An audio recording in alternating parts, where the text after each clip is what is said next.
Ndoto ambayo unaota uko na viongozi maarufu wa siasa. Ndoto hii inamaanisha unaitwa kuongoza, unaitwa kushawishi, ama unaitwa kuwa na sauti yenye mamlaka katikati ya jamii. Yaani una ule uwezo wa kuambia watu kitu na wakafanya. Ukiwa unaota ndoto za namna hii, utajikuta kwamba hata kuambia watu inakuwa ni rahisi. Yaani kuongea na watu vitu wakakuelewa inakuwa ni rahisi.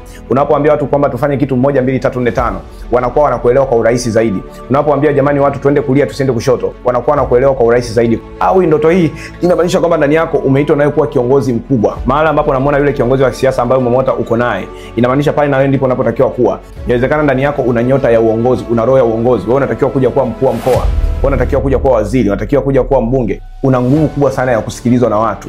Wewe ni mtu ambaye unaweza kuambia watu kitu na watu wote wakafuata. Wewe ni mtu ambaye unaweza kuambia watu kitu na watu wote wakafanya. Sauti yako iko na mamlaka isiyokuwa ya kawaida. Yaani sauti yako ina uzito katika jamii ambayo upo. Yaani wewe ni mtu ambaye unaweza kuhamasisha kitu na kitu kikatokea kweli sasa na vile unavyohamasisha. Katikati ya jamii yenu, sauti yako itakuja kuwa sauti nzito. Kati ya sauti ambazo zitakuwa zinasikilizwa sana kwenye hiyo jamii, basi sauti yako nawe itakuwa ni moja kati ya sauti hizo.